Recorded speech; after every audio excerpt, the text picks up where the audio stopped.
let's talk about shame and stigma. The cycle that it puts people in when they're trying to heal. So, we've already established with the stats on HealthGov website that 3/4 of Aussies experience trauma at least some stage in their life, right?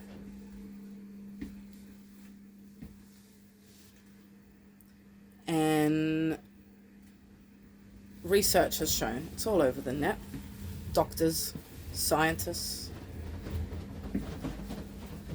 specialists of trauma, neuroscience, people who have been in labs and clinics and fields and offices their entire lives trying to get to the bottom of this, because it's so unknown.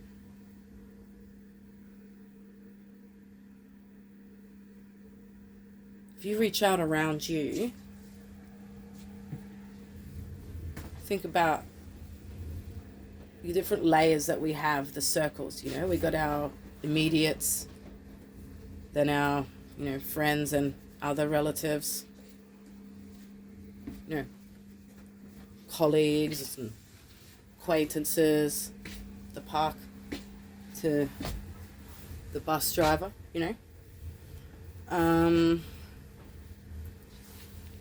people that we're passing in the street. Do you actually think that everyone that doesn't look okay is on drugs?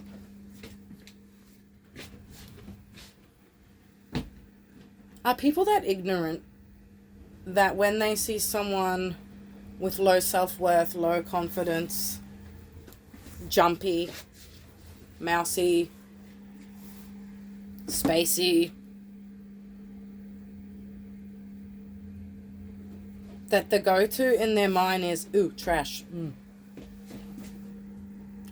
That's where the shame comes in, is that people are not only feeling like they don't know how to socialize in a social setting. It's not like that.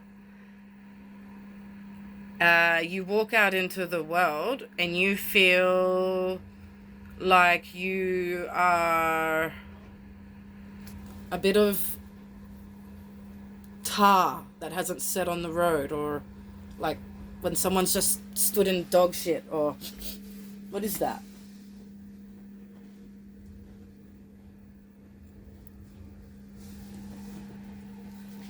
But then you go online and all the help that's out there is people going, you just need to build your self-worth. You just need to build your confidence. You don't have anything to be ashamed of. Here, call this number. Call some chick named, I don't know, Pamela, who's doing her laundry because she's working from home, and she's got a few scripts there. There's no help available. Everything's robotic. But then when you're out in the real world, people don't understand. They judge. And you end up just going inside yourself so much that you become more and more ashamed every time you actually have an interaction with someone, or you're just out in community and you see a look in the eyes, or you see the judgment. Like, people don't realize how damaging it is for someone who's trying to come up, finally come out to a fucking boot. Because that's what society is now. That's how we treat people. But then we go on social media, right? Not me anymore. We go onto social media, put the photos of us. Oh, look at her. Oh, look at her with that disabled child, or that sick dog, or that old lady. Oh, she's such a good. People are doing things to look good, but actually people don't care. If you look at yourself in the mirror and ask yourself, Am I genuine?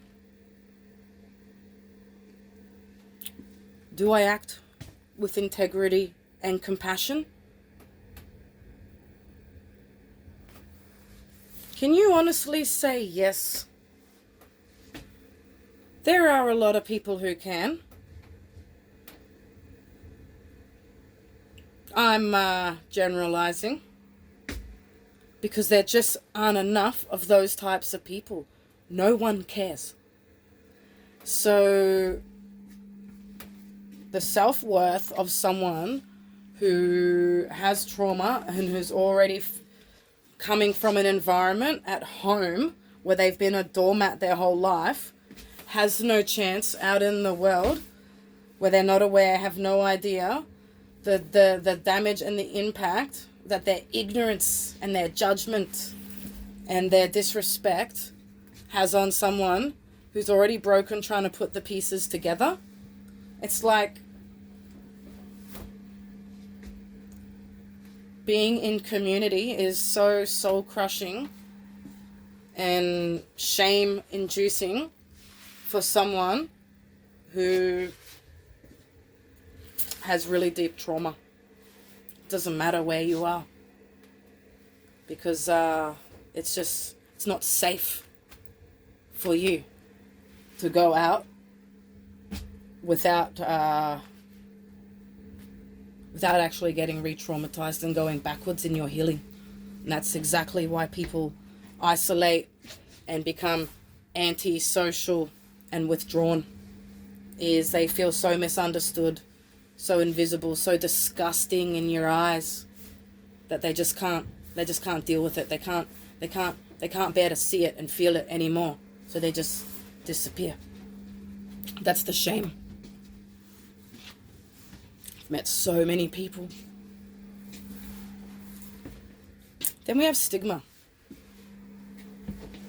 Medicine that I'm on, THC. THC, now, even in 2024, is still being treated like recreational weed smoking by so many doctors. They will treat you like a drug addict.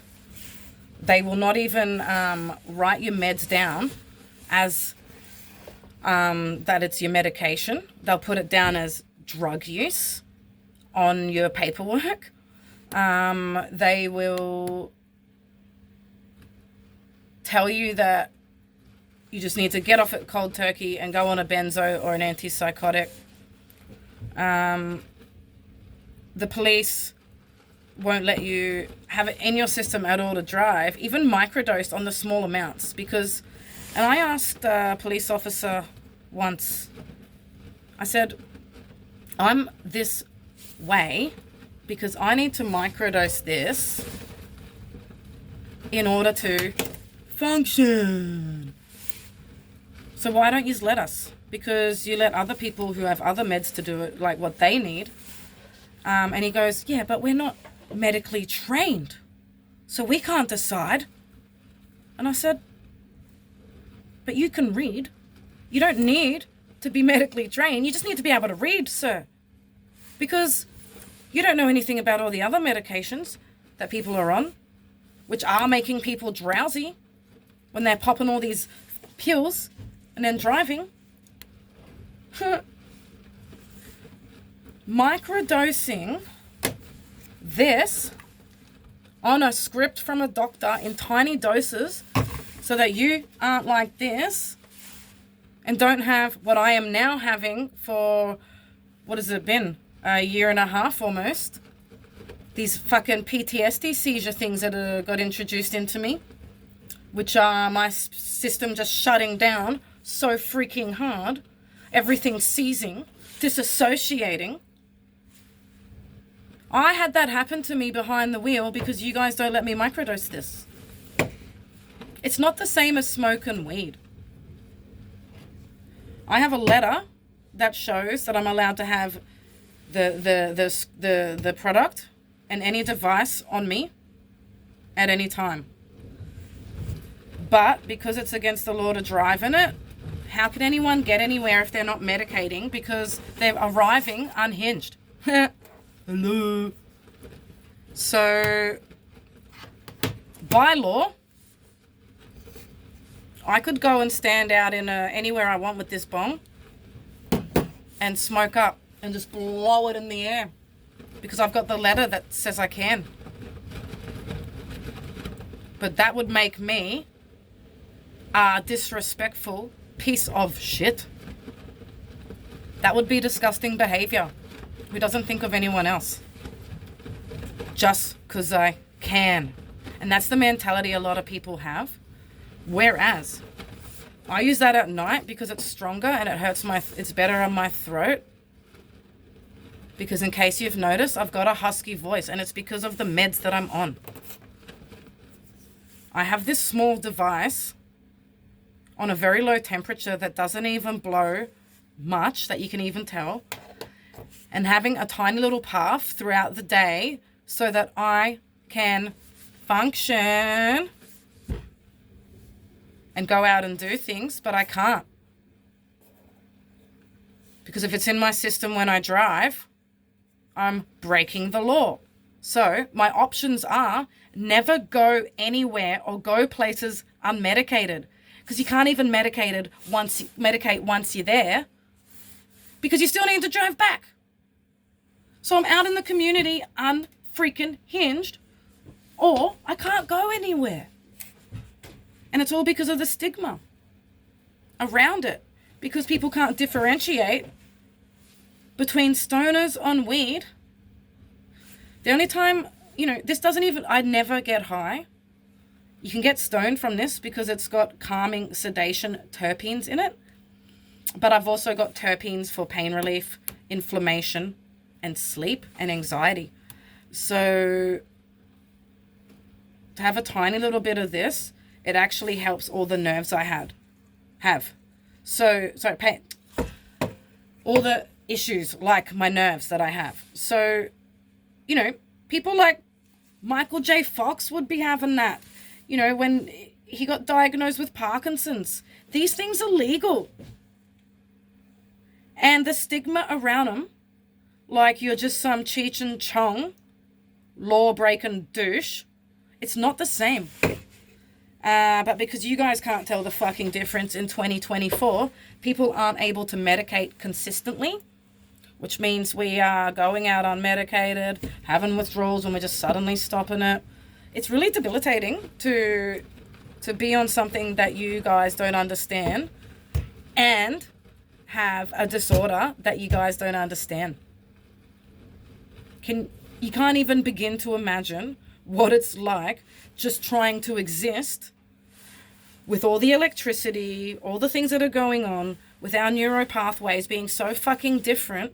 You guys make all the exceptions and everything that are needed now for the autism, for the ADHD, for the neurodivergent.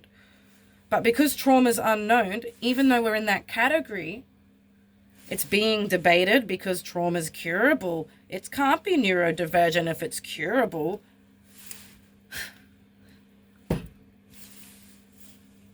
We are still experiencing those sensations, but we don't have the support or the help, and any little crumb that we get thrown has so many rules and stigma, so much stigma around it, that it's not even able to do what it's there for anyway. So that's when you can afford to get it, because you guys make it so much